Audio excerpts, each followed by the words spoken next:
ఓం మహాగణాధిపతయే నమః. ఓం గురుభ్యో నమః. ఓం శ్రీమాత్రే నమః. పరమేశ్వర స్వరూపమైనటువంటి జ్యోతిష, వాస్తు మరియు ఇతర అనేకమైనటువంటి శాస్త్రములను మనకు అందించినటువంటి మహర్షులకి నమస్కారం. హయగ్రీవ హయగ్రీవ హయగ్రీవేతి యో వదేత్ తస్య నిస్సరతే వాణీ జహ్నుకన్యా ప్రవాహవత్. అరుణాం కరుణాతరంగితాక్షీం ధృతపాశాంకుశపుష్పబాణచాపాం అనిమాదిభిరావృతాం మయూఖైః అహమిత్యేవ విభావయే భవానీం. శ్రీమాత్రే నమః. ప్రేక్షకులకి లలితాంబిక అమ్మవారి యొక్క అనుగ్రహం పరిపూర్ణంగా కలగాలన్న స్ఫూర్తి కోరుకుంటూ, మనకి బుధగ్రహము ఆగస్టు 6వ తేదీ నుంచి 28 ఎండింగ్ అంటే ఆల్మోస్ట్ 29వ తేదీ వరకు వక్రించి కంబస్లో కూడా ఉంటున్నాడు. అంటే అస్తంగత్వ దోషంలోనే ఉంటున్నాడు మరియు వక్రించి ఉంటున్నాడు. బుధ రాశుల్లో కేతు ఉంటూ నీచబడ్డ శుక్రుడు కూడా బుధుడు రాశుల్లోకి వెళ్ళి ఉంటున్నాడు. కాబట్టి ఈ సమయంలో ఎటువంటి విషయాల పట్ల మనం జాగ్రత్త వహించాలి? ప్రధానంగా ద్వాదశ లగ్నాల వారు, లగ్నం తెలియని వారు రాశి నుంచి చూసుకోవచ్చు. అదేవిధంగా ఏ జాగ్రత్తలు తీసుకోవాలి, ఎటువంటి పరిహార మార్గాలు చేసుకోవాలనేది తెలుసుకోండి. అదేవిధంగా ఇక్కడ కేవలం రాసే కాకుండా జనరల్గా కూడా అసలు బుధుడు ఇచ్చేటువంటి ఫలితాలు ఏమిటి, బుధుడు ఇచ్చే ఫలితాలు ఎటువంటి ఇబ్బందులు పడతారు జనరల్గా అనేటువంటిది కూడా వీడియో ఎండింగ్లో చెప్తాను. కాబట్టి వీడియోని ఎండింగ్ వరకు చూడండి. కర్కాటక లగ్నము, కర్కాటక రాశి. మీకు బుధుడి యొక్క అనుగ్రహం మరింత బాగా రావాలి. అదేవిధంగా బుధుడు ఇప్పుడు వక్రిస్తున్నాడు కాబట్టి ఏ విషయాల పట్ల కాస్త జాగ్రత్తగా ఉండాలి అంటే, ప్రధానంగా మీరు ఇన్వెస్ట్మెంట్స్ చేసే విషయంలో ఈ 6వ తేదీ నుంచి 29వ తేదీ వరకు ముఖ్యంగా ఇన్వెస్ట్మెంట్స్ విషయంలో జాగ్రత్తగా ఉండండి. సిబ్లింగ్స్తో మాట్లాడేటువంటి విషయాల పట్ల కాస్త జాగ్రత్తగా ఉండండి. డాక్యుమెంట్స్ కోసం మీకు ఫేక్ డాక్యుమెంట్స్ రావడం ఇట్లాంటివి కనిపిస్తున్నాయి కాబట్టి ఈ యొక్క విషయాల్లో కాస్త జాగ్రత్తగా ఉండాలి. మరియు అదేవిధంగా గమనించుకున్నట్లయితే ఈ బుధుడి యొక్క సంబంధం ఇలా అయినప్పుడు ఏమవుతుందంటే బావ, బావమరిది, మేనమామ ఇట్లాంటి వాళ్ళ యొక్క వివాహ జీవితం మీద కూడా మీ జాతకరీత్యా వాళ్ళ వివాహ జీవితం మీద ఎఫెక్ట్ అనేటువంటి చూపిస్తూ ఉంటుంది. మరియు అదేవిధంగా కొన్నిసార్లు మిస్కమ్యూనికేషన్స్ వల్ల కొన్ని ఇన్వెస్ట్మెంట్స్ పెట్టకూడని ఇన్వెస్ట్మెంట్స్ పెట్టవలసి వస్తూ ఉంటుంది. ఎక్కడైతే ఇన్వెస్ట్మెంట్ చేయాలో ఆ ఇన్వెస్ట్మెంట్స్ పెట్టకుండా ఉండడం జరుగుతుంది కొన్ని మిస్కమ్యూనికేషన్స్ వల్ల. అది ముఖ్యంగా గుర్తుపెట్టుకోండి. అలాగే ఇక్కడ పెళ్లి సంబంధాలు అట్లాంటి వాటికి వెళ్తూ ఉంటారు. అటువంటి విషయాల్లో పర్టికులర్గా మీరు సంబంధానికి వెళ్ళినా, లేనట్లయితే ఏదైనా ఇంటర్వ్యూకి వెళ్ళినా కొన్ని మిస్కమ్యూనికేషన్స్ ఎదురవుతాయి. ఆ యొక్క విషయాల పట్ల కాస్త జాగ్రత్తగా ఉండండి. అదేవిధంగా ఇప్పుడు విదేశాల్లో ఉండేటువంటి వాళ్ళు ఏదైనా సరే ఒక ఇవి తయారు చేయించుకుంటూ ఉంటారు. ఏంటంటే మనకి చూడండి, విదేశాల్లో నివాసం ఉండడానికి, లేనట్లయితే విదేశాల్లో సెటిల్ అవ్వడానికి గ్రీన్ కార్డ్ హోల్డర్స్ అంటూ ఉంటారు, లేనట్లయితే సమ్ పేపర్ వర్క్స్ చేయించుకుంటూ ఉంటారు. అటువంటివి చేయించుకునేటువంటి అంశాల్లో కూడా కొంత జాగ్రత్తగా ఉండాలి. అయితే మీరు ఎక్కువగా ఆరాధించవలసిన దేవత ఆరాధన ఏమిటి, అసలు ఏం చేస్తే మీకు ఈ బుధ అనుగ్రహం అనేది బాగా పెరుగుతుంది అంటే, మొట్టమొదటిగా మీరు శుక్ర, బుధ, కేతు గ్రహాల దగ్గర దీపారాధన చేస్తూ ఉండండి.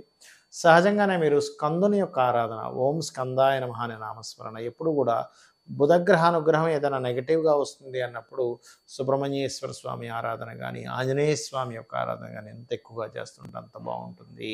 చాలామంది ఏంటంటే నవగ్రహాల్లో శని భగవాను చూసి చాలా భయపడుతూ ఉంటారు. అమ్మో ఏలినాడు శని, అర్ధాష్టమి శని, అష్టమి శని అని. కానీ అన్నిటికంటే కూడా మోస్ట్ పవర్ఫుల్ ప్లానెట్ శని భగవానుడు పవర్ఫుల్ కాదని కాదు, ఎక్కువ ఇబ్బంది ఇచ్చేది బుధుడు.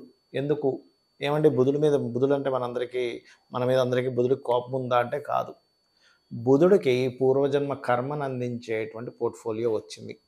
అందుకే చూడండి, నోరు బాగుంటే ఊరు బాగుంది అంటారు, అవునా? అలాగే మీరు ఎప్పుడైనా సరే గమనించండి, అప్పుల పాలు ఎక్కువ ఇబ్బంది పడేది ఎక్కడంటే అప్పులు, లేదా రోగము, శత్రుత్వము. ఈ మూడు ఎలా వస్తాయి? శత్రుత్వం ఎట్లా వస్తుంది మనకి? మనం మాట్లాడే మాట వల్లే శత్రుత్వం వస్తుంది. మనం చేసే థింకింగ్ వల్లే శత్రుత్వం వస్తుంది. ఆలోచన విధానం. బుధుడు ఆలోచనకి కారకుడు, మాటకి కారకుడు. అలాగే బుధుడు అప్పులకి కూడా కారకుడు. ఎవరికైనా సరే ఎక్కువ అప్పులు ఉన్నాయనుకోండి, వాళ్ళకి కారణం ఏమిటంటే వాళ్ళ జన్మజాతకంలో బుధగ్రహం పాడైంది అని అర్థం చేసుకోవాలి. బుధగ్రహం కనుక పాడైందంటే అప్పుల మూలంగానే ఇబ్బంది పడతారు. ఇది గుర్తుపెట్టుకోండి. అప్పుడు ఏం చేయాలి? ఓం అపర్ణాయే నమః అనే మంత్రం ఒక 40 మినిట్స్ చేయండి రెగ్యులర్గా, మీకు ఖచ్చితంగా బాగుంటుంది. దీంతో పాటు ఇంకొక మంత్రం ఉంటుంది, అంటే ఫైనాన్షియల్ గ్రోత్కి. ఓం సంపత్కరీ సమారూఢ సింధుర వ్రజ సేవితాయే నమః, లేదా ఓం ధర్మాధ్యక్ష ధనాధ్యక్ష ధన ధాన్య వివర్ధిని నమః చేయండి. ఖచ్చితంగా బాగుంటుంది. అలాగే ఇక్కడ మరొక విషయం ఏంటంటే, ఈ యొక్క బుధగ్రహానికి సంబంధించినటువంటిది ఎవరికైనా సరే జన్మజాతకంలో బాలేదు, అలాంటప్పుడు వాళ్ళ పేరు మీద అగ్రిమెంట్స్ ఉంచకూడదు. షేర్ మార్కెట్ జోలికి అస్సలు వెళ్ళకూడదు. బుధుడు పాడయ్యాడు అనుకోండి, ఎవరి జన్మజాతకంలో అయినా వాళ్ళు షేర్ మార్కెట్లోకి వెళ్ళారా అయిపోయింది వాళ్ళ పరిస్థితి. Because of share marketing related సంబంధించిన వాటికి బుధుడు కారకుడు.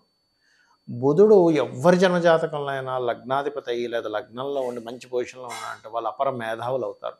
అందుకే చూడండి చాలా మటుకు మిథున లగ్నం వారు, కన్యా లగ్నం వారు మంచి, అంటే వాళ్ళకి మిథున లగ్నం వాళ్ళకి ఏంటంటే తెలివితేటలు బాగుంటాయి, ఎప్పుడు కూడా నాలెడ్జ్ గెయిన్ చేసుకుంటూ ఉంటారు. కన్యా లగ్నం వారు మేనేజింగ్ ఎక్కువగా చేస్తారు. అంటే బుధుడు కనుక బాగున్నాడంటే మేనేజింగ్ స్కిల్స్ ఖచ్చితంగా పెరుగుతాయి, అందులో ఎటువంటి సందేహం లేదు. మరి ఈ బుధగ్రహం యొక్క శక్తి తక్కువగా ఉంది. చాలామంది ఏం చేస్తారు తెలియక, బుధుడు తక్కువ నాకు లోలో ఉన్నాడండి అందుకని నేను పచ్చబెట్టేసుకుంటా అంటారు. అది తప్పు. ఎప్పుడు కూడా బుధుడు పాడైతే ఆ రత్నం ధరించకూడదు. ఎందుకు? ఇప్పుడు చూడండి చిన్న ఎగ్జాంపుల్, ఇంట్లో మనం కొన్ని కూరగాయలు తెచ్చుకున్నాము, ఆ కూరగాయల్లో కొన్ని పాడయ్యాయి. పాడవగానే మనం ఏం చేస్తాం, పాడైన కూరగాయని తింటామా, అమ్మో పాడైందని పడేస్తామా? పాడేస్తాం. పాడైనటువంటి వస్తువు మనం తినకుండా పడేస్తాం, ఎందుకు? అది మన బాడీకి ఎఫెక్ట్ చేసే ఛాన్స్ ఉంటుంది. అలాగే ఏదైనా ఒక రత్నము పాడైనప్పుడు పెట్టుకోకూడదు. మరి ఏం చేయాలండి? మీరు ఒకటి గుర్తుపెట్టుకోండి, మీరు పెట్టుకోకూడదు కానీ దాన్ని దానంగా ఇవ్వచ్చు. అంటే అలాగా మీ ఇంటికి దగ్గరలో ఏదైనా ఆలయాల్లో ఏదైనా ఉత్సవాలు జరుగుతున్నాయి, ఏదైనా హారం తయారు చేపిస్తుంది, అప్పుడు పచ్చని పెట్టి హారం తయారు చేపించి ఇవ్వండి. అన్ని డబ్బులు ఉంటే ఒకవేళ అన్ని డబ్బులు లేవు అనుకునేటువంటి వారు మీరు ఏం చేయొచ్చు అంటే బుధగ్రహం దగ్గర దీపారాధన చేయండి, చాలా సింపుల్గా. లేదా పెసలు దానంగా ఇవ్వండి. గ్రీన్ కలర్ వస్త్రంతో బుధవారం నాడు కేజింబావు పెసలు దానంగా ఇవ్వండి. గోవులకి గ్రాసము మరియు గోంగూర ఆకుకూరలు లాంటివి తినిపించండి. బుధుడు బాగా పాడయ్యాడు మీ జన్మజాతకంలో, మీరు పెసరపప్పుతో సంబంధించినవి తక్కువగా తింటూ ఉండండి. గ్రీన్ కలర్ వస్త్రాలు ఏదైనా ఇంపార్టెంట్ విషయాలకు వెళ్ళినప్పుడు వేసుకోకండి. ఇవి చాలా ముఖ్యంగా పాటించాలి. ఎందుకంటే మనందరికీ కూడా చూడండి, మనకి ఎప్పుడైనా ఏదైనా ఒక సిచ్యువేషన్ మనకు ఫేవర్గా మారింది అంటే మనం మాట్లాడిన మాటే, ఏదైనా మనకి సిచ్యువేషన్ అన్ఫేవర్గా మారింది అంటే మనం మాట్లాడిన మాటే. రిలేషన్స్కి బుధుడు కారకుడు, అప్పులకు బుధుడు కారకుడు, నర్వస్ సిస్టమ్కి బుధుడు కారకుడు, మన స్పాంటేనియస్నెస్కి బుధుడు కారకుడు, మధ్యవర్తిత్వం ఉండడానికి బుధుడు కారకుడు. బంధువర్గం దూరం అవుతున్నారు, బంధువర్గంతో చాలా గ్యాప్స్ వస్తున్నాయంటే బుధుడు పాడై ఉంటాడు. ఎందుకంటే బుధుడు బంధువులకు కారకుడు, మేనమామకు కారకుడు, బావకు కారకుడు, బావమరిదికి కారకుడు, బిజినెస్లకు కారకుడు. ఎవరికైనా బుధుడు బాలేడు, మీ పేరు మీద బిజినెస్ చేయకండి దయచేసి. ఎందుకంటే మీ పేర్ల మీద బిజినెస్ ఉంది, బుధుడు పాడయ్యాడంటే. అయితే ఇక్కడ క్వశ్చన్ ఏంటంటే పాడవడం అంటే ఏంటని చాలామందికి అర్థం కాదు. అదేమిటి అంటే బుధగ్రహం కనుక పాపకత్తిరిలో ఉన్నా, బుధరాశిలో మరో 2 పాపగ్రహాలు ఉన్నా ఆ యొక్క మహాదశ కానీ ఆ యొక్క గ్రహం కానీ పాడవుతుంది. పాపగ్రహాలు అంటే ఇన్ సెన్స్ నీచబడ్డ కుజుడు కావచ్చు, అంటే కుజుడు కావచ్చు, శని కావచ్చు, కేతువు కావచ్చు.